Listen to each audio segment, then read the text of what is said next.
Hello friends, welcome back to on YouTube channel R N. Educational academy. Friends, मैं सरिता पांडे आप सबकी दोस्त लेकर के आ गई हूँ आप लोगों के लिए सीटेट 2016 का प्रीवियस ईयर का पेपर।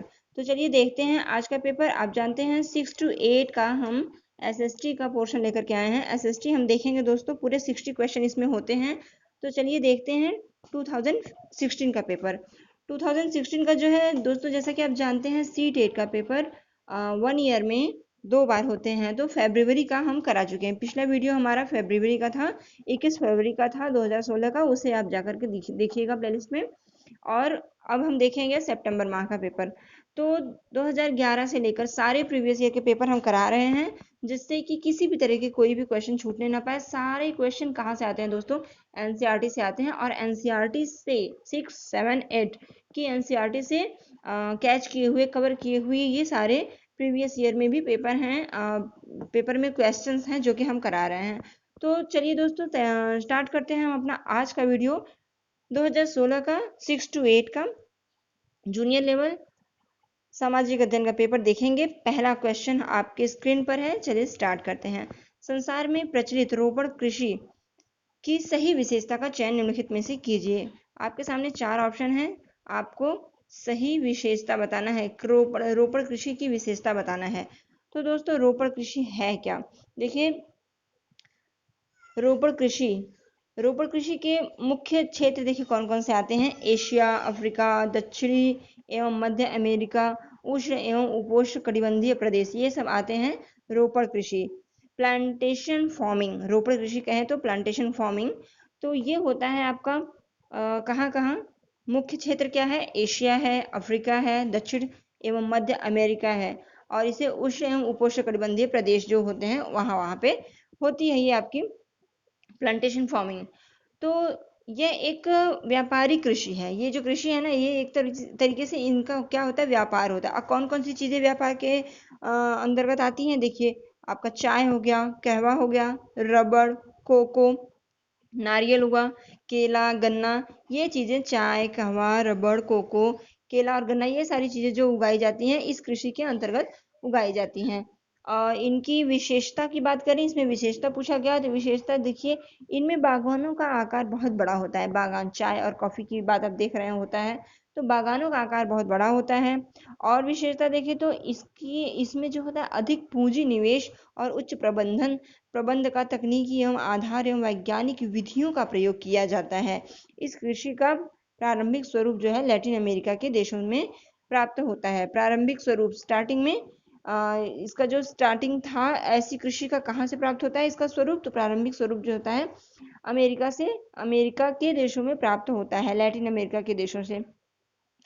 तो ये थे आपके कुछ प्लांटेशन फार्मिंग के बारे में कुछ जानकारी। तो यहाँ पे आपका कौन सा ऑप्शन सही होगा ये देखिएगा। 4 ऑप्शन है यहाँ पे। वाणिज्यिक प्रकार की कृषि है जो विस्तृत क्षेत्रों पर की जाती है। जी, वाणिज्यिक प्रकार की कृषि बिल्कुल है। अभी हमने क्या कहा कि व्यापारिक कृषि, व्यापारिक या वाणिज्यिक एक ही होता है। तो व्यापारिक कृषि है। तो ये पहला तो आपका सही है। इस प्रकार की कृषि में भूमि का गहन उपयोग करने के लिए कृषक अपने पूरे परिवार के साथ लग जाता है? नहीं, ये बी ऑप्शन आपका नहीं होगा। यह कृषि मध्य अक्षांशों के अंतर्गत अर्ध शुष्क प्रदेशों में की जाती है। तो नहीं, अभी आपको मैंने बताया कि उपोष्ण कटिबंधीय प्रदेश और उष्ण प्रदेश जो होते हैं, कटिबंधीय प्रदेश, उसमें की जाती है। तो ये भी नहीं होगा। और अगला क्या है? इसमें प्रति एकड़ उपज कम होती है। तो नहीं दोस्तों, यहाँ पे आपका फर्स्ट ऑप्शन ही सही हो जाएगा। वाणिज्यिक प्रकार की कृषि है, विस्तृत क्षेत्रों पर की जाती है। कौन कौन आता है इसके अंतर्गत? चाय, कहवा, केला, नारियल, कोको, गन्ना, रबड़, ये सारी चीजें आ जाती हैं वाणिज्यिक कृषि, मतलब व्यापारिक कृषि के अंतर्गत। प्लांटेशन फार्मिंग जो होती है, तो इसके अंतर्गत ये सारी चीजें आती हैं। ये कहाँ कहाँ होती है फिर से नोट कीजिएगा। एशिया, अफ्रीका और दक्षिण एवं मध्य अमेरिका के मुख्य क्षेत्रों में ये पाई जाती है। तो आपका फर्स्ट ऑप्शन राइट हो गया।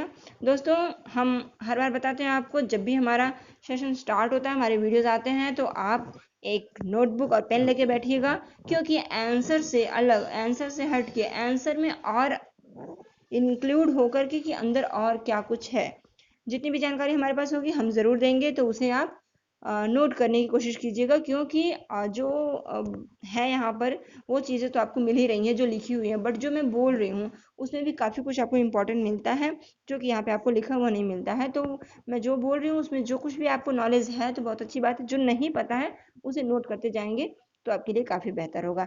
चलिए सेकेंड क्वेश्चन पे चलते हैं। मध्य और शीर्ष प्रबंध की प्रतिभा सर्वाधिक उपलब्ध होने का विशेष लाभ निम्नलिखित में से किस नगर को हमेशा प्राप्त है? कौन से नगर है? 4 नगर आपके सामने है, कोच्चि, बेंगलुरु, पुणे और चंडीगढ़। तो दोस्तों यहाँ पे आपका राइट आंसर हो जाएगा बेंगलुरु।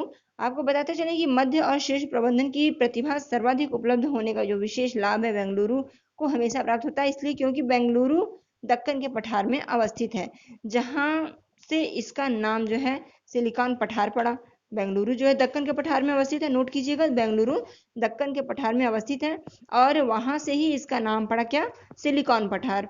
ये शहर वर्ष भर मृदु जलवायु के लिए प्रसिद्ध है। यहाँ सर्वाधिक संख्या में सूचना प्रौद्योगिकी महाविद्यालय और शैक्षिक संस्थान है। बेंगलुरु में सबसे ज्यादा क्या है? सूचना प्रौद्योगिकी महाविद्यालय और शैक्षिक संस्थान यहाँ पे सर्वाधिक है। यहाँ कार्य अनुभव वाले कुशल प्रबंधक सर्वाधिक हैं। ऐसे कुशल कारीगर प्रबंधक हैं यहाँ पे जिनके पास एक्सपीरियंस है सबसे ज़्यादा। और सब यहाँ महत्वपूर्ण सार्वजनिक क्षेत्र, उद्योग और शोध संस्थान भी हैं। जैसे अगर आपको बताएं तो BEL, BHEL, HAL, NAL और DRDO, ISRO, ITI, IISC और NCBS और US। तो इतनी सारी चीज़ें हैं जो कि आपको यहाँ बेंगलुरु में प्राप्त होगा। तो आपका राइट आंसर बेंगलुरु हो गया। बेंगलुरु के बारे में आपको जितना और कुछ भी हो सकता था मैंने आपको प्रोवाइड कराया नॉलेज। तो चलिए आगे बढ़ेंगे। ये आंसर आपका हो गया बेंगलुरु। ठीक है, नेक्स्ट क्वेश्चन है थर्ड क्वेश्चन। राज्य की विधायिका अंग से अभिप्राय है। राज्य की विधायिका अंग से क्या अभिप्राय है? देश का प्रत्येक नागरिक, कानून लागू करने के लिए उत्तरदायी नौकरशाही, या फिर सर्वोच्च न्यायालय के न्यायाधीश, या नागरिकों द्वारा निर्वाचित प्रतिनिधि। देखिए, लोकतंत्र के 4 स्तंभ होते हैं जिसमें कार्यपालिका, विधायिका, न्यायपालिका और फोर्थ स्तंभ कहें तो ये होता है आपका प्रेस। क्वेश्चन बनता है कि लोकतंत्र का चौथा स्तंभ कौन सा है या प्रेस कौन सा स्तंभ है? तो चौथा स्तंभ आपका प्रेस है। तो ये 4 स्तंभ होते हैं कौन कौन से? कार्यपालिका, विधायिका, न्यायपालिका और प्रेस। राज्य की विधायिका अंग से अभिप्राय है यहाँ जो कि आपका क्वेश्चन है। राज्य की विधायिका अंग से क्या अभिप्राय है? नागरिकों द्वारा निर्वाचित प्रतिनिधि, जैसे विधायक हो गए, MLA। प्रत्येक राज्य में विधायकों का चुनाव जनता द्वारा किया जाता है और फिर वे लेजिस्लेटिव असेंबली यानी विधानसभा के सदस्य बनकर सरकार बनाते हैं। तो यहाँ पे आपका राइट आंसर क्या हो गया? नागरिकों द्वारा निर्वाचित प्रतिनिधि, डी ऑप्शन। आगे बढ़ेंगे, देखेंगे नेक्स्ट क्वेश्चन। फौजदारी कानून के अंतर्गत मामले के निवारण के बारे में निम्नलिखित कथनों में से कौन सा कथन सही है? फौजदारी कानून की बात की जा रही है। फौजदारी कानून के अंतर्गत मामले जो है निवारण के बारे में निम्नलिखित कथन में से कौन सा कथन सही है? सही है पूछा गया है, तो ठीक है, अगर नहीं होता तो हमको सर्किट करते और सही कथन पूछा गया। देखते हैं 4 ऑप्शन में।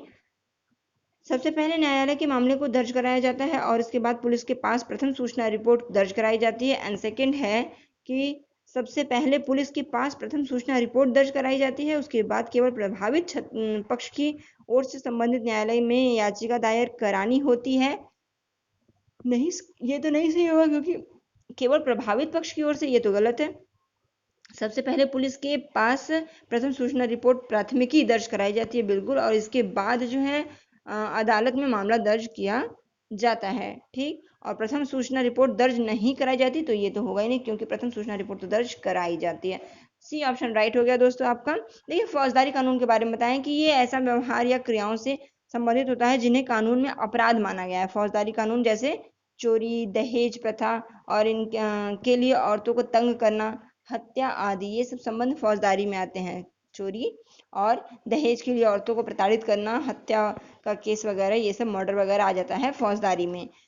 और इसमें होता क्या है कि सबसे पहले पुलिस के पास जाकर प्रथम सूचना रिपोर्ट, मतलब प्राथमिकी बोलते हैं जिसे हम FIR कहते हैं, दर्ज कराई जाती है और इसके बाद पुलिस अपराध की जांच करती है और फिर मामला अदालत में दर्ज किया जाता है।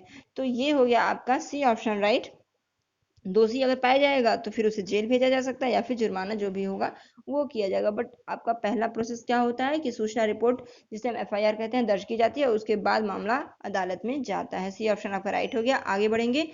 अपराध की जांच करने में पुलिस की भूमिका के संबंध में निम्नलिखित कथनों में से कौन सा कथन सही है? अपराध की जांच करने में पुलिस की भूमिका के संबंध में निम्नलिखित कथनों में जो भी आपके ऑप्शन दिए गए हैं उनमें से कौन सा कथन सही है? तो अगर पुलिस को ऐसा लगता है कि सबूत आरोपी के दोषी होने का संकेत दे रहा है तो वह अदालत में प्रथम सूचना रिपोर्ट दाखिल कर सकती है। ठीक है, और लेकिन और ऑप्शन देख लेंगे। और पुलिस हिरासत में दिए गए इकबालिया बयान को पुलिस आरोपी के खिलाफ सबूत के रूप में इस्तेमाल कर सकती है। सर्वोच्च न्यायालय के दिशा निर्देश पुलिस को जांच के दौरान किसी भी सताने या पीटने या गोली मारने की अनुमति नहीं देते हैं, या फिर कोई व्यक्ति दोषी है या नहीं यह निर्धारित करना पुलिस का काम है। तो दोस्तों यहाँ पे आपका फर्स्ट ऑप्शन ही सही हो जाएगा कि अगर पुलिस को ऐसा लगता है कि सबूत आरोपी के खिलाफ, आरोपी के दोषी होने का संकेत दे रहा है तो वह अदालत में प्रथम सूचना रिपोर्ट दाखिल कर सकता है। ठीक है,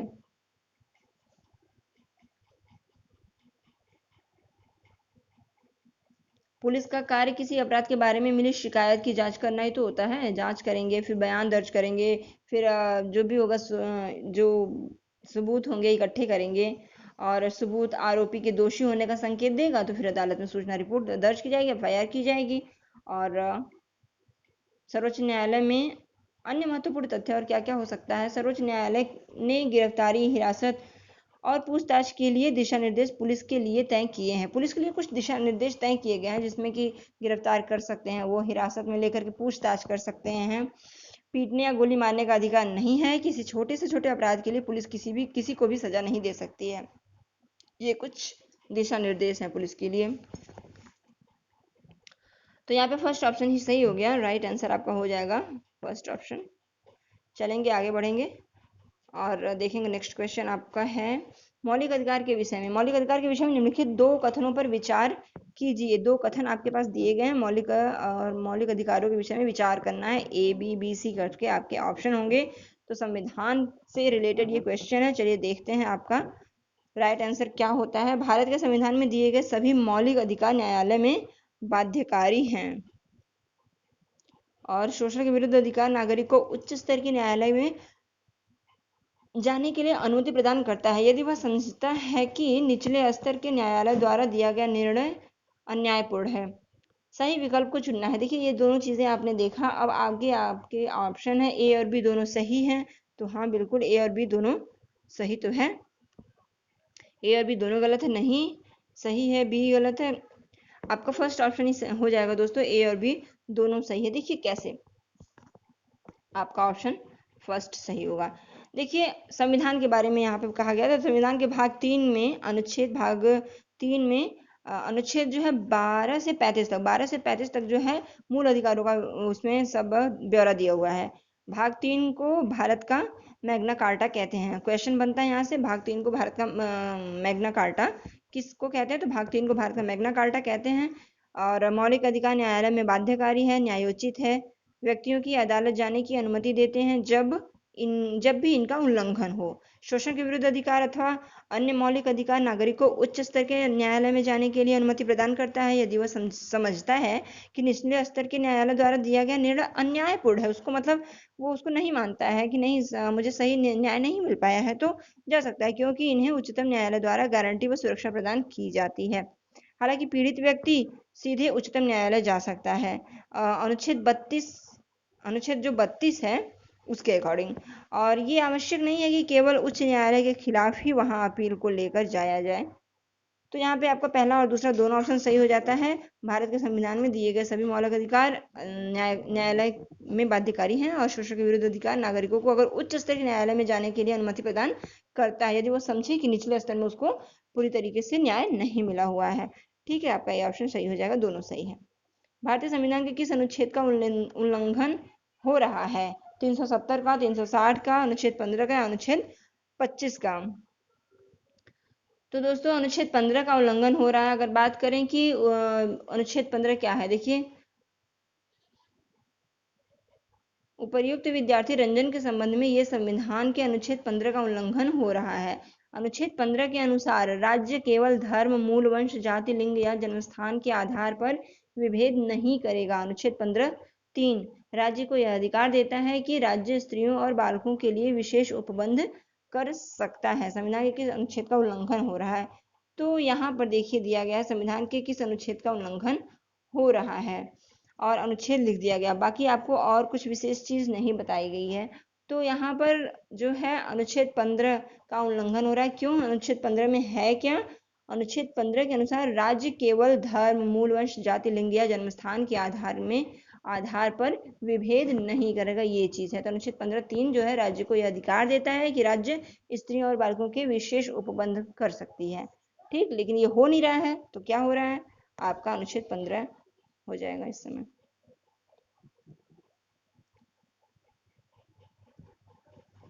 चलिए अगला देखते हैं। विकलांगता अधिनियम 1995 के किस प्रावधान का पालन विद्यालय नहीं कर रहा है? 1995 का कौन सा ऐसा प्रावधान है जिसका पालन स्कूल्स, विद्यालय वगैरह द्वारा नहीं किया जा रहा है? विकलांगता व्यक्ति के लिए मुख्य धारा वाली और संयोजित शिक्षा, बी ऑप्शन औपचारिक अनौपचारिक शिक्षा के लिए योजना और कार्यक्रम, विकलांगता व्यक्तियों के शिक्षा के अधिकार और रैंप वाले सार्वजनिक स्थानों और भवनों तक सुरक्षित पहुंच।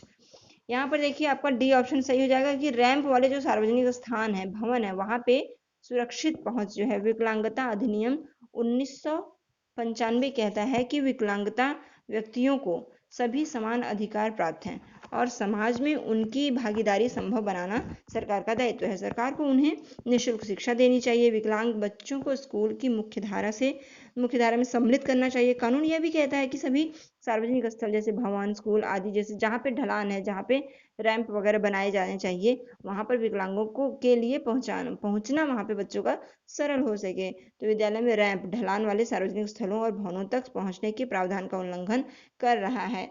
यही हो जाएगा आपका राइट आंसर। सही किस प्रावधान का पालन विद्यालय नहीं कर रहा है? देखिए बन तो गई हैं, चीजें हो गया है, लेकिन वे बच्चे जो कि अभी ऐसी जगहों पर जाने में दिव्यांग हैं, जो नहीं सक्षम हैं, उनके लिए प्रॉब्लम है, तो उनका भी पालन नहीं हो रहा है।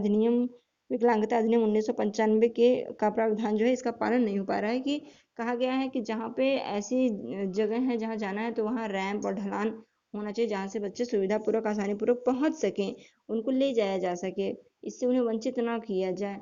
तो इसका भी पालन नहीं हो पा रहा है। तो यही आपका राइट आंसर हो जाएगा, ऑप्शन बी, रैंप वाले सार्वजनिक स्थलों में। ठीक है, ऑप्शन डी हो जाएगा ये। ओके, आगे बढ़ेंगे। रंजन के प्रति समानुभूति के विकास के लिए विद्यार्थियों के साथ किया गया निम्नलिखित में से कौन सा क्रियाकलाप सबसे अधिक उपयुक्त होगा? ऑप्शन आपका, विकलांगता अधिनियम पर एक भाषण देने के लिए किसी वकील को आमंत्रित करना। जी नहीं, भाषण से बच्चे क्या करेंगे भाषण सुन के। व्हील चेयर कैसे ऊपर उठाया जाए, इस पर एक विचारावेश। रंजन को सीढ़ियों से ऊपर ले जाने और नीचे लाने के लिए विद्यार्थियों को कहना। और एक भूमिका निर्वाह नाटिका का आयोजन करना जिससे विद्यार्थी व्हील चेयर में ले जाने को अनुभव कर सकें। तो यहाँ पे दोस्तों डी ऑप्शन ही आपका बिल्कुल सही हो जाएगा, क्योंकि रंजन के प्रति, एक लड़का है रंजन जिसके प्रति समानुभूति मतलब एक समान अनुभूति का विकास के विद्यार्थियों के साथ किया गया निम्नलिखित में से कौन सा क्रियाकलाप सबसे अधिक उपयुक्त होगा? एक क्रियाकलाप कराया जा रहा है जिसमें बच्चों को ये महसूस ना हो कि कोई अलग है, एक समान अनुभूति हो। तो इसमें देखिए विकलांगता अधिनियम जो है उस पर भाषण देने के लिए किसी को बुलाना, ये कोई बात नहीं हुई, कोई फर्क नहीं पड़ता है। और व्हील चेयर कैसे ऊपर उठाया जाए, इस पर एक विचारावेश करके सिर्फ नहीं समानुभूति का एहसास होगा। रंजन को सीढ़ियों से ऊपर ले आने और ले जाने के लिए विद्यार्थियों को कहना। कुछ विद्यार्थी बच्चों के लिए एकदम वो बन जाए कि आप लेकर के जाओ, लेकर के आओ। तो यहाँ पर एक भूमिका निर्वाह नाटिका, एक नाटक का एक रोल प्ले किया जाए जिसका आयोजन करना, विद्यार्थी व्हील चेयर में ले जाने को अनुभव कर सकें। विद्यार्थी व्हील चेयर में ले जाने को अनुभव कर सकें। कि देखिए अगर किसी को ऑर्डर देकर के कहा जाए बच्चों को कि दो लोगों को, मतलब एक ऐसा लगेगा ना कि उनको काम करने के लिए कहा जा रहा है, ड्यूटी लगा दी जा रही है कि रोज आपको लेके जाना है, जाओ तुम लेकर के जाओ, मतलब डांट करके कहना, या बच्चों का नहीं मन है तो आप कैसे कहोगे। लेकिन अगर किसी चीज़ का रोल प्ले करते हैं, कोई नाटक करते हैं, तो उसे देखते हैं बच्चे, तो देखने के बाद उसमें देखते हैं कि किसी बच्चे को जो कि अक्षम है, तो उसे दो कुछ बच्चे ले जा रहे हैं, तो उनके अंदर वो भावना कहना नहीं पड़ेगा, वो खुद ब खुद जब ऐसी सिचुएशन सामने आएगी तो वो उस रोल प्ले से, उस चीज़ को देख करके, नाटक को देख करके ये अनुभूति करेंगे कि नहीं उसमें तो ऐसे किया गया था, मतलब ले जाया जाता है, उनके अंदर ये फीलिंग आ जाएगी कि वो बच्चा अक्षम है, उसके लिए किसी को कहना नहीं पड़ेगा, वो खुद जानेंगे कि कोई ना कोई चाहिए ले जाए, और उसके लिए कई कई बच्चे सामने आएंगे, उसमें कोई ना कोई लेके जाएगा और खुशी खुशी सहर्ष लेके जाएंगे। तो ये आपका राइट ऑप्शन हो जाएगा डी ऑप्शन, कि एक भूमिका निर्वाह नाटिका का आयोजन किया जा सके। इससे बच्चों में एक तरीके से समानता, समान भाव का वो होगा, किसी को जबरदस्ती कह करके करवाने जैसा अनुभूति नहीं है। इसमें विद्यार्थी व्हीलचेयर में ले जाए और ले जाने का अनुभव कर सकेंगे। अगला क्वेश्चन क्या है, आपकी स्क्रीन पर है अगला क्वेश्चन, चलेंगे देखेंगे 10वां क्वेश्चन। किसी ऐतिहासिक वर्णन का चुनाव करते समय निम्नलिखित में से किस उद्देश्य पर विचार किया जाना चाहिए। आपके पास ऑप्शन है,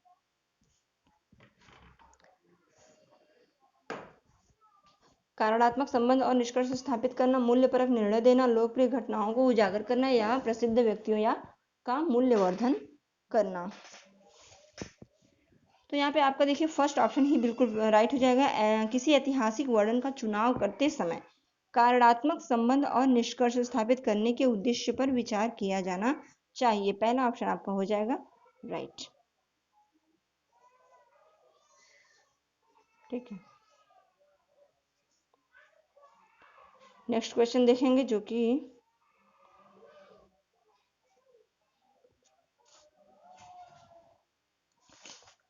आप नए राज्य पाठ में चोल विषय पढ़ा रहे हैं। पाठ के अंत में यंत्र में चीन के ताग राजवंश पर सूचना दी गई है। पाठ कक्षा जो है 7 हमारे अतीत, पाठ भाग 2 पृष्ठ संख्या 28। सामाजिक विज्ञान के शिक्षक होने के नाते इस पर विचार विमर्श करते समय आपका शैक्षिक विचार क्या होगा। लेंदी क्वेश्चन, इसको आपको समझना होगा।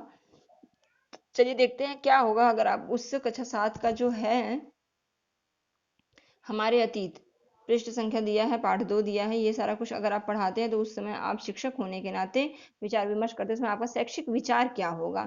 एक टीचिंग एप्टीट्यूड का क्वेश्चन है, विद्यार्थियों को रोचक तथ्यों के प्रति जागरूक करेंगे, या विद्यार्थियों को चीन के अतीत पर कल्पना करने का अवसर प्रदान करेंगे, या विभिन्न समाजों में ऐतिहासिक विकास की तुलना करेंगे, या विद्यार्थियों को विश्व इतिहास से परिचित कराएंगे। तो यहाँ पे आपका देखिए विभिन्न समाज जो है, विभिन्न समाज में ऐतिहासिक विकास की तुलना करना। चीन में देखिए ताग राजवंश के बारे में, ताग राजवंश के तहत एक साम्राज्य की स्थापना हुई, उसकी राजधानी शियान, नोट कीजिएगा, ताग राजवंश की राजधानी शियान दुनिया के सबसे बड़े नगरों में से एक थी। ताग साम्राज्य परीक्षा के माध्यम से नियुक्त की गई नौकरशाही तथा प्रशासित होता था। इसके द्वारा हम विभिन्न समाजों में ऐतिहासिक विकास और सामाजिक प्रशासनिक स्तर की तुलना करने की क्षमता का विद्यार्थियों में विकास कर सकते हैं। तो आपका सी ऑप्शन राइट हो जाता है कि इसके द्वारा आप क्या कर सकते हैं कि विभिन्न प्रकार के जो समाज में ऐतिहासिक विकास की तुलना कर सकते हैं, कि इतिहास जो है उसमें हमारे समाज में किस तरीके से विकास हुआ था उसका हम तुलना करेंगे। ठीक है, सी ऑप्शन।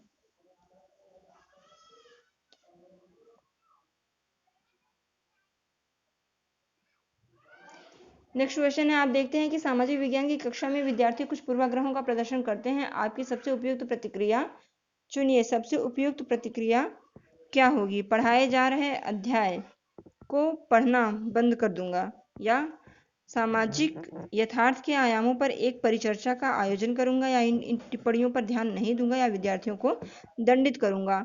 तो दोस्तों देखिए, सबसे बेस्ट देखिए, आपका दंडित तो कभी नहीं करेंगे आप। इसमें क्या क्या नहीं होगा इस तरीके से निकालिए कि विद्यार्थियों को दंडित करूंगा, फोर्थ ऑप्शन तो नहीं होगा। इन टिप्पणियों पर ध्यान नहीं दूंगा, और सामाजिक यथार्थ के आयामों पर एक परिचर्चा का आयोजन करूंगा। जी हाँ, सबसे बेस्ट आपको यही हो जाएगा। पढ़ाए जा रहे ध्यान को अध्याय को पढ़ाना बंद कर दूंगा। क्यों, ये सभी नकारात्मक है, तो आपका सकारात्मक पहलू पे आप जाएंगे। आप एक शिक्षक हैं, सामाजिक विज्ञान की कक्षा में विद्यार्थी कुछ पूर्वाग्रहों का प्रदर्शन कर रहे हैं, तो आपकी सबसे उपयुक्त प्रतिक्रिया क्या होनी चाहिए कि आप सामाजिक यथार्थ के आयामों पर एक परिचर्चा का आयोजन करेंगे। परिचर्चा से आप जानते हैं, चर्चा परिचर्चा से बहुत सारी बातें निकलती हैं जो कि एक जानकारी का माध्यम होती हैं। तो पूर्वाग्रहों का प्रदर्शन जब करते हैं तो आप सामाजिक यथार्थ के आयामों पर एक परिचर्चा का आयोजन करेंगे और उनके पूर्वाग्रहों को दूर करना चाहिए आपको इस प्रकार। ठीक है, हो जाएगा आपका बी ऑप्शन राइट। सामाजिक और राजनीतिक जीवन पढ़ाने के लिए दिए गए उपाय ए, बी और सी में सबसे उपयुक्त उपाय को चुनिए। क्या होगा आपका? देखिए, व्यक्ति अध्ययन, परिभाषाएं और दृश्य सामग्री, ये चीजें हैं। अब यहाँ पे आपका ए, बी, सी करके आपको बताना है कि इनमें से कौन कौन से होंगे, क्या सभी होंगे और कौन से नहीं होंगे। तो देखते हैं हम।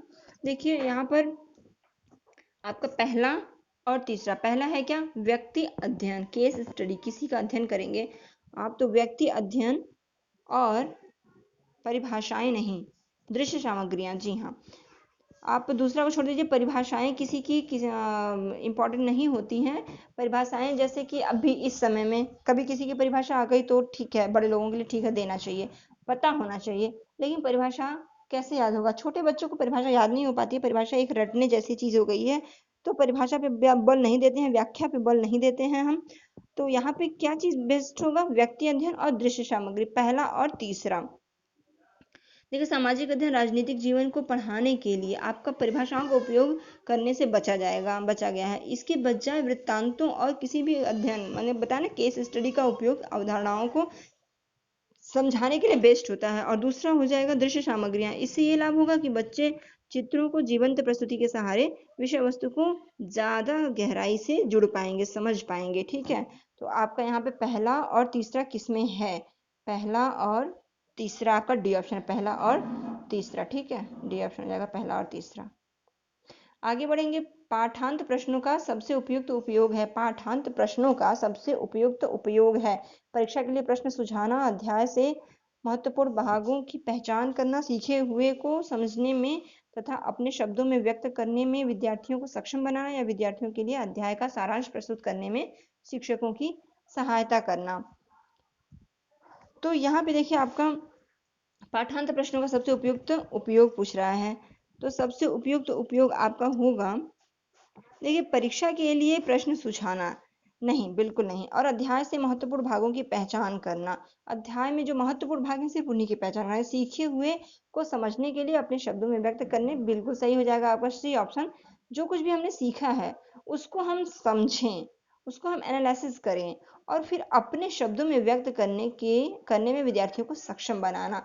देखिए, जब रट्टा मारते हैं, जब याद करते हैं कोई भी चीज, तो हम हूबहू वही वर्ड टू वर्ड बोलते हैं, बट फिर वो वर्ड टू वर्ड कितने दिन तक याद रहेगा? अगर हम भूल गए तो हम कब भूलते हैं? जब हम समझे नहीं होते हैं, हम सीख लिए होते हैं, हम याद कर लेते हैं तो वो भूल जाते हैं। लेकिन अगर हम किसी चीज को ऑब्जर्व कर लिए हैं, उसे किसी चीज को हम समझ लिए हैं, अच्छे से उसकी स्टडी कर लिए हैं, पूरा उसके बारे में हमारे माइंड में सेट हो गया है, तो शब्द भले ही वो ना हो, हम अपने शब्दों में उसे हम बयां कर सकते हैं। हम उसके बारे में जो कुछ भी हमारे अंदर, हमारे माइंड में जो भी जानकारी है, वो सब कुछ हम रख सकते हैं। शब्द बदलेंगे पर भाव वही होगा। तो ऐसा ही करना है कि बच्चे अपने शब्दों में अगर किसी चीज को बता पा रहे हैं तो वो सबसे बेस्ट होगा, तब वो समझे सीख चुके हैं, समझ चुके हैं। ठीक, आपका राइट आंसर सी ऑप्शन हो जाएगा। आगे बढ़ेंगे, देखेंगे सतत और समग्र मूल्यांकन के अनुसार आकलन के बारे में निम्नलिखित में से कौन सा उद्देश्य सबसे उपयुक्त होगा? विद्यार्थियों को अंक देकर प्रेरित करना, विद्यार्थियों को उत्तर देने के लिए प्रोत्साहित करना, या विषय वस्तु के बारे में विद्यार्थियों के प्रत्यास्मरण का परीक्षण करना, या फिर विद्यार्थियों की तुलना पर उनका रैंक निर्धारण करना। तो दोस्तों, रैंक निर्धारण करना कभी नहीं होगा। यहाँ पे आपका विषय वस्तु के बारे में विद्यार्थियों के प्रत्यास्मरण का परीक्षण करना बिल्कुल सही होगा। विद्यार्थियों को उत्तर देने के लिए प्रोत्साहित करना भी ठीक है, विद्यार्थियों को अंक देकर प्रेरित करना ये कुछ देर के लिए ही होगा। अंक देकर प्रेरित करना एक भूख हो जाएगी कि बस प्रेरित करना है, तो मतलब अंक हमेशा ही आपको एक देना पड़ेगा। तो यहाँ पे विषय वस्तु के बारे में विद्यार्थियों के प्रत्यास्मरण का परीक्षण करना सबसे बेस्ट हो जाएगा। क्योंकि सतत और समग्र मूल्यांकन जो होता है, सतत और समग्र जो मूल्यांकन होता है, इस मूल्यांकन के अनुसार आकलन के बारे में सबसे उपयुक्त उद्देश्य होता है क्या? विषय वस्तु के बारे में विद्यार्थी के प्रत्यास्मरण का परीक्षण। उसने जो भी कुछ देखा है, थोड़ी देर बाद क्या वो उसको पुनः, जो मैंने पहले पिछले क्वेश्चन में बताया, थोड़ी देर बाद बच्चा पुनः दे पा रहा है, बता पा रहा है। अगर बता पा रहा है तो बच्चा समझ चुका है, प्रत्यास्मरण पुनः स्मरण कर पाए अगर उन चीज़ों को कुछ समय बाद, तो वो बेस्ट होगा, सही होगा। और मूल्यांकन आकलन की जो बात सतत और समग्र मूल्यांकन की बात जो की जा रही है, उसके लिए उसका उद्देश्य तो यही होता है, मेन पर्पज यही होता है कि जो भी विषय वस्तु के बारे में बताया गया शिक्षार्थियों को, वो इस तरीके से माइंड में सेट हो जाए कि विद्यार्थी उसे प्रत्यास्मरण का परीक्षण कर सके, प्रत्यास्मरण कर सके पुरानी। तो वो ये आपका सी ऑप्शन राइट हो जाएगा। बाकी और कोई भी ऐसा नहीं है जो कि आपके इससे बेहतर हो। चलेंगे आगे बढ़ेंगे। इतिहास आपके लिए सहायक होगा किसमें? वर्तमान का कैसे विकास हुआ यह समझने में, हमारे भौतिक और सामाजिक विश्व की गतिविधि को समझने में, या अतीत का वर्तमान से तुलना करने में। यहाँ पे उपयुक्त में से कौन से सही हैं? इनमें से आपको बताना पहला तीसरा, पहला दूसरा तीसरा, या फिर ऐसे ऐसे करके आपके 4 ऑप्शन हैं। तो यहाँ पे देखिए दोस्तों, आपका उपयुक्त में से कौन सा सही है?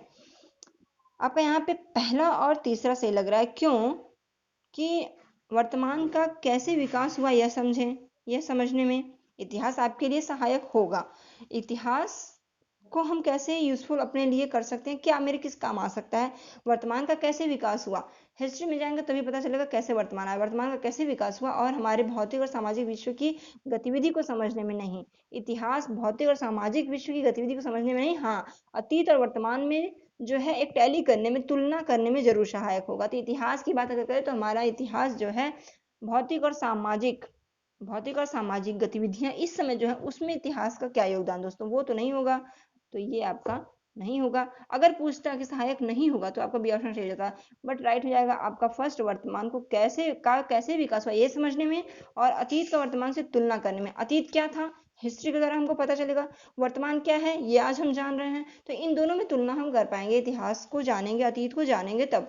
और वर्तमान का विकास कैसे हुआ, तो अतीत से ही चल करके अतीत क्या था और अब कितना बदल चुका है, कैसे कैसे आकर विकास हुआ, ये भी हम जानेंगे इतिहास की मदद से। तो हिस्ट्री हमारे लिए सहायक होगा। पहला और तीसरा हम ले लेंगे, तो ये पहला और तीसरा ऑप्शन के अकॉर्डिंग किस में आता है, फर्स्ट एंड थर्ड, आपका ए ऑप्शन में आ जाएगा, फर्स्ट एंड थर्ड। ठीक, चलिए आगे बढ़ेंगे।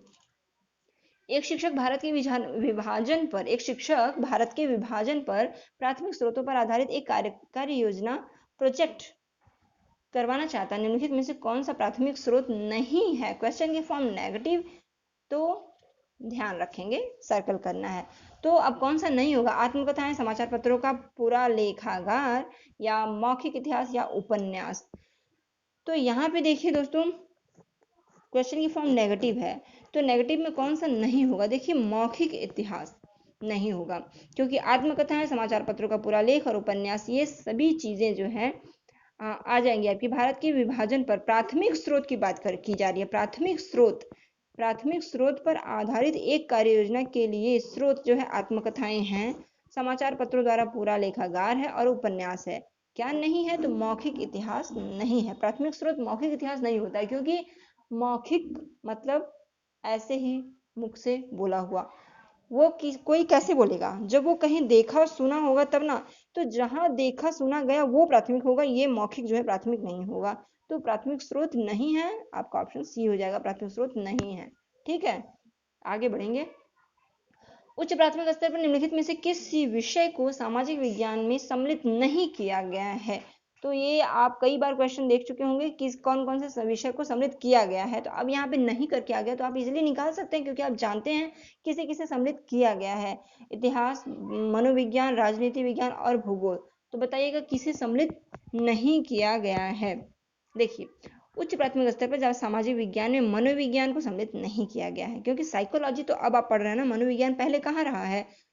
उच्च प्राथमिक स्तर पर जो आपके जो आपके विषय शामिल किए गए हैं वो कौन कौन से? इतिहास है, राजनीतिक विज्ञान है, भूगोल है। तो क्या क्या है आपका? ये है, ये है, ये है, बट ये जो है ये नहीं है। तो आपका राइट आंसर कौन सा होगा? यही होगा ना, क्योंकि पूछा है कौन सा नहीं शामिल किया गया है, तो मनोविज्ञान। ठीक है, आगे बढ़ेंगे। जब विभिन्न संदर्भों में रहने वाले दो व्यक्तियों की स्थितियों पर कोई वर्णन दिया जाता है, तब सामाजिक विज्ञान के शिक्षक को अपने विद्यार्थियों को प्रोत्साहित करने का प्रयास करना चाहिए, जिसमें कि वे क्या ऑप्शन है? उनमें से आदर्श पात्र की पहचान करें, उनमें जाति वर्ग लिंग विभेद करें, या उस वर्णन के बारे में मूल्यपरक निर्णय करें, या फिर उनके माध्यम से प्रस्तुत सूचना का परीक्षण करें। तो क्या होगा यहाँ पर? देखिए यहाँ पर आपका सी ऑप्शन सही हो जाएगा। उस वर्णन के बारे में मूल्यपरक निर्णय करें। जब विभिन्न संदर्भों में रहने वाले दो व्यक्तियों की स्थितियों पर वर्णन दिया जाता है, तो शिक्षक को अपने विद्यार्थियों को प्रोत्साहित करने का प्रयास करना चाहिए, जिससे वे उस वर्णन के पात्रों के बारे में मूल्यपरक निर्णय ले सकें। तो यहाँ पे आपका सी ऑप्शन सही हो जाएगा। उस वर्णन के बारे में मूल्यपरक निर्णय करना, आपका विभेद करना नहीं होगा। आदर्श पात्र की पहचान नहीं करेंगे आप, सिर्फ किसी आदर्श पात्र की पहचान कर लेनी है। प्रस्तुत सूचना का परीक्षण भी नहीं करना। यहाँ पे करना क्या है, वर्णन के बारे में मूल्यपरक निर्णय करना है। ठीक, चलेंगे आगे बढ़ेंगे। नेक्स्ट क्वेश्चन क्या कह रहा है, उच्च प्राथमिक स्तर पर निम्नलिखित कथनों में से कौन सा कथन सामाजिक विज्ञान का सही वर्णन करता है। सही वर्णन करता है, आपको बताना है। तो यहाँ पे सही वर्णन देखिए, बी ऑप्शन सही हो जाएगा आपका। उच्च प्राथमिक स्तर पर सामाजिक विज्ञान विवेचनात्मक सोच और कल्पनाशीलता को प्रेरित करता है। इससे जो होता है, विद्यार्थी किसी विषय वस्तु के बारे में स्वयं अपनी समझ वर्णन करने में सक्षम, समझ का वर्णन करने में, जैसे जो कुछ भी समझे हैं उसका वर्णन करने में सक्षम होते हैं। तो आपका बी ऑप्शन सही हो जाएगा कि सामाजिक विज्ञान का सही वर्णन क्या है। सही वर्णन होता है दोस्तों कि विवेचनात्मक सोच और कल्पना को प्रेरित करता है ये। और जिन्हें याद करना जरूरी है, आप जानते हैं, याद करने की बात जहां आ जाएगी वो नहीं होगा। और कम वैज्ञानिक है, धारणाओं पर आधारित है, ऐसा भी नहीं है। वास्तविक जीवन तो सही बात है, लेकिन वास्तविक जीवन और रोजगार दिलाने के लिए उपयोगी नहीं है। ये कहा गया है कि वास्तविक जीवन और रोजगार दिलाने के लिए उपयोगी नहीं है, इसलिए आपका फोर्थ भी गलत हो जाएगा। नहीं तो आपका फोर्थ ही बिल्कुल सही था, अगर नहीं न दिया होता तो। यह वास्तविक जीवन और रोजगार दिलाने के लिए उपयोगी है, बिल्कुल सही है, लेकिन रोजगार दिलाने के लिए उपयोगी नहीं है, ऐसा है तो ऐसा नहीं है। तो आपका सही हो जाएगा कि ये जो है विवेचना करने और अपनी सोच पर कल्पना करने के लिए प्रेरित करता है। राइट ऑप्शन आपका बी हो गया। आई होप आप समझ पाए होंगे। आगे बढ़ेंगे, देखेंगे नेक्स्ट क्वेश्चन। सामाजिक समानता के सिद्धांतों को सुनिश्चित करने के लिए निम्नलिखित में से कौन सा मानव मूल्य सर्वाधिक महत्वपूर्ण होगा। कौन सा मानव मूल्य सर्वाधिक महत्वपूर्ण होगा। तो परस्पर आदर, दक्षता, उपभोक्तावाद और प्रतिस्पर्धा। तो कहा क्या जा रहा है कि कौन सा मानव मूल्य, तो यहाँ पे दोस्तों पहला ही हो जाएगा आपका सोशल इक्वेलिटी होती है, सामाजिक समानता। तो सामाजिक समानता के लिए किसी समाज की वह अवस्था जिसके अंतर्गत समाज के सभी व्यक्तियों को सामाजिक आधार पर समान महत्व प्राप्त होता है। तो सामाजिक समानता मतलब समान महत्व प्राप्त होना हर किसी को। तो सामाजिक महानता हेतु जो परस्पर आदर का मानव मूल्य सर्वाधिक महत्वपूर्ण। परस्पर आदर की भावना, अगर सब में एक दूसरे में आदर की भावना हो। देखिए, ये दक्षता, प्रतिस्पर्धा, उपभोक्तावाद, ये सब क्या एक दूसरे को समान करने के लिए दिख रहा है। दक्षता अगर किसी में होगी तो वो समानता कहाँ, उसमें तो भेद हो जाएगा ना, कोई बहुत दक्ष है। और प्रतिस्पर्धा भी होगी तो सब आगे निकलने की होड़ मची होगी। उपभोक्तावाद तो आपका सबसे सही हो जाएगा कि अगर सामाजिक समानता को अगर देखना है, अगर सोशल इक्वालिटी, समानता करना है, बराबर करना है, तो परस्पर आदर आपका सबसे बेस्ट हो जाएगा ऑप्शन। परस्पर आदर, सब में एक समान, एक दूसरे के लिए आदर की भावना हो, ये चीज सामाजिक समानता को बढ़ावा देती है। एक शिक्षक चाहता है कि उनके विद्यार्थी नगर निगम को उपलब्ध धनराशि के स्रोतों का पता लगाएं। नगर निगम को जो धनराशि मिली है उसके स्रोतों का पता लगाना है, ये एक टीचर चाहता है अपने बच्चों से। तो उसके लिए निम्नलिखित में से कौन सी विधि सबसे अधिक विश्वसनीय और उपयुक्त होगी। क्या करें बच्चे जो कि सबसे विश्वसनीय और उपलब्ध हो, पता करना क्या है। एक टीचर चाहता है कि विद्यार्थी नगर निगम को जो राशि उपलब्ध हुई है उसके स्रोत का पता लगाना, कैसे कहाँ से मिला। तो देखेंगे आप ऑप्शन के अकॉर्डिंग चलेंगे। किसी विशेषज्ञ का भाषण आयोजित करना, बिल्कुल नहीं भाषण। सरकारी वेबसाइटों को ढूंढना, काउंसलरों के साथ भेंट वार्ता या आपस में विमर्श करना। क्या होगा सोचिए। देखिए, किसी विशेषज्ञ का भाषण कोई विशेषज्ञ आएगा क्या बता देगा कि कहाँ से कितनी धनराशियां मिलती हैं, नहीं।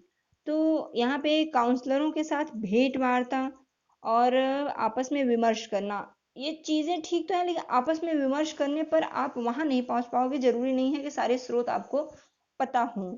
और काउंसलरों से भेंट वार्ता कहेंगे तो भी आपका देखिए सबसे सही क्या होगा कि धनराशियां जो विद्यार्थियों को जो नगर निगम को उपलब्ध धनराशि के स्रोत का पता लगाने के बाद अगर की जाए तो विश्वसनीय क्या होगा। बात की जा रही विश्वसनीय कि सरकारी वेबसाइट्स अगर बच्चे सर्च करेंगे तो वहां से जो भी मिलेगा वो विश्वसनीय होगा, क्योंकि सरकारी वेबसाइट, धनराशि मिल रही है सरकार की तरफ से मिल रही है। और आप ये समझेंगे कि ये 6 to 8 की बात हो रही है, तो मान लीजिए 8 के बच्चे हैं, उन्हें धीरे धीरे कंप्यूटर वगैरह पढ़ाया जाता है, तो बच्चों को इतना नॉलेज होना चाहिए कि जो ये सब कार्य होते हैं, 8 में गए बच्चे तो ये सब कार्य होते हैं, तो इनके लिए जो धनराशि मिलती है वो सरकार की योजना है। सरकार की योजना है तो कुछ सरकारी वेबसाइट्स होते हैं जहां से आप ये सारी चीजें जान सकते हो, ये टीचर बताएंगे। तो फिर अगर बच्चों को कंप्यूटर की क्लास में ये सब बताया जाता है कि सरकारी वेबसाइट्स होते हैं जहां से ये सब चीजें पता होती है, तो उससे रिलेट करके बच्चा समझेगा, विश्वसनीय होती है ये चीजें कि सरकार का कार्य सरकारी वेबसाइट्स पर मिल जाएंगे हमें। तो आपका बी ऑप्शन राइट हो जाएगा। ठीक है, चलिए आगे बढ़ा जाए, देखा जाए नेक्स्ट क्वेश्चन, निम्नलिखित में से किस विषय सामग्री को पाई रेखा के द्वारा सबसे अच्छी तरह प्रदर्शित किया जा सकता है? पाई रेखा के द्वारा सबसे अच्छी तरह प्रदर्शित क्या किया जा सकता है? तापमान का वितरण, वायुदाब का वितरण, जलाशयों का वितरण या समुद्री लहरों का वितरण? तो देखिए पाई रेखा, पाई आरेख होता क्या? पाई या चक्रीय वृत्त में चित्र को प्रत्येक भाग की डिग्री की गणना करके सेक्टरों में विभाजित कर दिया जाता है। तो इससे इसके द्वारा सबसे अच्छी तरह से जलाशयों का वितरण प्रदर्शित किया जा सकता है, जो कि आपका सी ऑप्शन है, जलाशयों का वितरण। ठीक है, सी ऑप्शन सही हो जाएगा। क्यों? आपने अभी देखा कि पाई चार्ट जो होता है वो चक्रीय चित्र में वृत्त को प्रदर्शित करता है, प्रत्येक भाग को डिग्री में गणना करने और सेक्टरों में विभाजित कर दिया जाता है। ठीक, तो आपका यहाँ जलाशयों का वितरण हो सकता है, पाई चार्ट के द्वारा दिखाया जा सकता है। अगला क्वेश्चन देखेंगे, कक्षा 6 के स्तर पर पृथ्वी का परिक्रमण पढ़ाने के लिए सबसे उपयुक्त अधिगम सहायक सामग्री क्या होगी?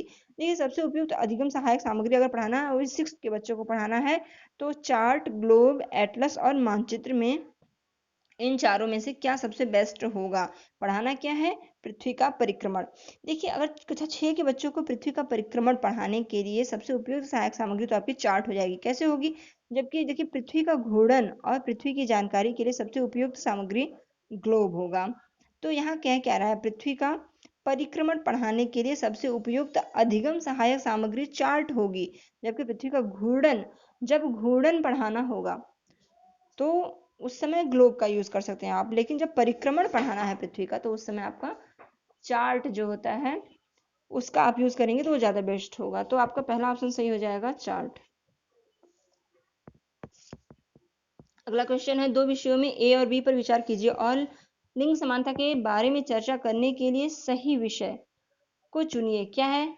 ऑप्शन है आपके श्रम की महत्ता, ऑप्शन है आपका श्रम की महत्ता और गृह व्यवस्था के उत्तरदायित्व, और पहला और दूसरा दोनों प्रासंगिक है, या फिर पहला और दूसरा जो है दोनों अप्रासंगिक है, या केवल एक प्रासंगिक है। इसमें से आपको, इन दोनों में से आपको चूज करना है कि इनमें से क्या होगा।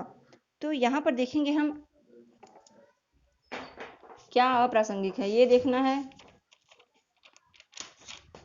देखिए यहाँ पे जो आपका ऑप्शंस हैं उसके अकॉर्डिंग फर्स्ट ऑप्शन क्या है कि ए और बी दोनों प्रासंगिक हैं। देखिए लिंग और समानता के बारे में चर्चा करने की बात हो रही है, तो लिंग और समानता के बारे में चर्चा के लिए सही विषय ए पहला क्या है? श्रम की महत्ता, और बी क्या है? गृह व्यवस्था के उत्तरदायित्व, तो दोनों प्रासंगिक है। ठीक है, दोनों प्रासंगिक है, तो आपका राइट आंसर क्या हो जाएगा? फर्स्ट ऑप्शन हो जाएगा ए, दोनों प्रासंगिक है। ठीक, चलिए आगे बढ़ेंगे। विद्यार्थियों का इतिहासकारों के समान सोचने के लिए, विद्यार्थियों को इतिहासकारों के समान सोचने के लिए प्रोत्साहित करने हेतु निम्नलिखित में से कौन सी विधि सर्वाधिक उपयुक्त होगी? पूछताछ विधि, स्रोत विधि, परियोजना विधि और कहानी सुनाने वाली विधि। तो इन चारों विधियों में से आपको बताना है कि विद्यार्थियों को इतिहासकारों के समान सोचने के लिए, जैसे इतिहासकार सोचते हैं उसकी तरह सोचने के लिए प्रोत्साहित करना है, तो सबसे ज्यादा कौन सी विधि उपयुक्त होगी? देखिए परियोजना विधि जो होती है ये सबसे बेस्ट होती है। इतिहासकारों की तरह करना सोचना है तो विद्यार्थियों को इतिहासकारों के समान सोचने के लिए प्रोत्साहित करने के लिए परियोजना मतलब प्रोजेक्ट का वर्क जो होता है ये विधि सबसे उपयुक्त होगी। पूछताछ, स्रोत और कहानी सुनाने वाली विधि एक बच्चा विधि हो गई, और पूछताछ से भी आप इतिहासकारों की तरह नहीं सोच पाएंगे। स्रोत जो मिले होंगे फैक्ट आप वही लिख देंगे, तो ये आपका अपना नहीं हुआ। परियोजना विधि, कोई प्रोजेक्ट आप लेते हैं और उसको पूरा करते हैं, तो इन सब में प्रोजेक्ट जब आप लेंगे, देखिए बात यहाँ पर ये है कि जब प्रोजेक्ट किया जाता है तो किसी परियोजना विधि में, किसी प्रोजेक्ट में ये सारे आ जाएंगे। आप पूछताछ करके ही प्रोजेक्ट के बारे में जानेंगे, स्रोत जो कुछ भी रहे हैं उनका भी यूज करेंगे, और कहीं से भी आपको कोई स्टोरी मिलेगा तो वो भी आप सुनेंगे। सारा कुछ सुन करके तब आप एक प्रोजेक्ट बनाएंगे, तब आपका सबसे बेस्ट होगा जाकर के फाइनली परियोजना विधि, क्योंकि इसमें ये सब इंक्लूड हो जाते हैं। पूछताछ करना होगा, स्रोत समझना होगा, कहाँ से क्या कुछ आपको जानकारी मिल सके, तो ये सब आ जाते हैं इसमें, इसलिए सबसे बेस्ट हुआ परियोजना विधि। आगे बढ़ेंगे। कारखाना विषय को पढ़ाने के लिए सबसे उपयोगी विधि होगी, कारखाना के बारे में पढ़ाना है बच्चों को, सबसे बेस्ट सबसे उपयोगी क्या होगा? एक डॉक्यूमेंट्री फिल्म दिखाएंगे, या कहानी सुनाएंगे, या किसी विशेष को आमंत्रित करेंगे, या फिर किसी औद्योगिक कारखाने की यात्रा आयोजित करेंगे। बताइए। देखिए, सबसे बेस्ट हो जाएगा आपका पहले ही कारखाना विषय को पढ़ाने के लिए सबसे उपयोगी होगा कि एक डॉक्यूमेंट्री फिल्म दिखाना ही बेस्ट होगा, जिससे कि कारखानों की कार्य प्रणाली क्या है वो सब कुछ बच्चे डॉक्यूमेंट्री फिल्म के द्वारा देख पाएंगे कि कौन कारखाना में कौन सी मशीन या फिर क्या किस तरीके से कार्य करता है। देखकर समझें और स्वयं वर्णन करें। बच्चे डॉक्यूमेंट्री देखेंगे, समझेंगे और फिर उसका खुद वर्णन करेंगे, तो ये सबसे बेस्ट हो जाएगा आपका ए ऑप्शन, डॉक्यूमेंट्री फिल्म दिखाना। ठीक है, ऑप्शन ए फर्स्ट हो जाएगा आपको राइट। आगे देखेंगे 28 क्वेश्चन। ऋग्वेद के विषय में निम्नलिखित 3 कथनों पर विचार कीजिए और सही उत्तर का चयन कीजिए। यह 3500 वर्ष पूर्व लिखा गया था ऋग्वेद, या फिर इसकी रचना प्रकृति में की गई थी, या फिर इसमें 1000 से अधिक प्रार्थनाएं हैं।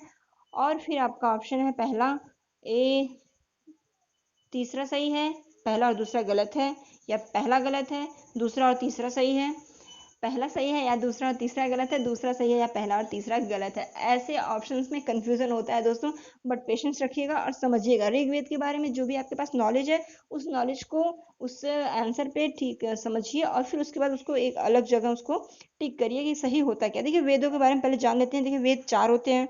कौन कौन से? ऋग्वेद, सामवेद, यजुर्वेद और अथर्ववेद। सबसे प्राचीन वेद अगर पूछे तो कौन सा है? ऋग्वेद सबसे प्राचीन वेद है।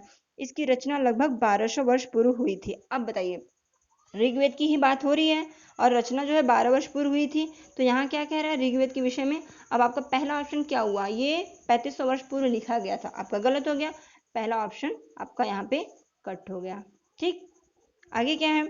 आगे इसके बारे में और जानकारी देखिए कि ऋग्वेद में 1000 से अधिक प्रार्थनाएं हैं। 1000 से अधिक प्रार्थनाएं हैं, इसमें 1000 से अधिक प्रार्थनाएं हैं, ये सही हो गया। ठीक है, 1000 से अधिक प्रार्थनाएं हैं और इन्हें सूक्त कहा जाता है। इन प्रार्थनाओं को कहा क्या जाता है? सूक्त कहा जाता है। इसमें 3 देवता बहुत महत्वपूर्ण है। कौन कौन से? अग्नि मतलब आग के देवता, इंद्र युद्ध के देवता, और सोम देवता जो है। सोम एक पौधा है जिसके, सोम के बारे में अगर एक पौधा है जिससे एक खास पेय बनता है। ऋग्वेद की भाषा प्राक या संस्कृत या वैदिक संस्कृत कहलाती है।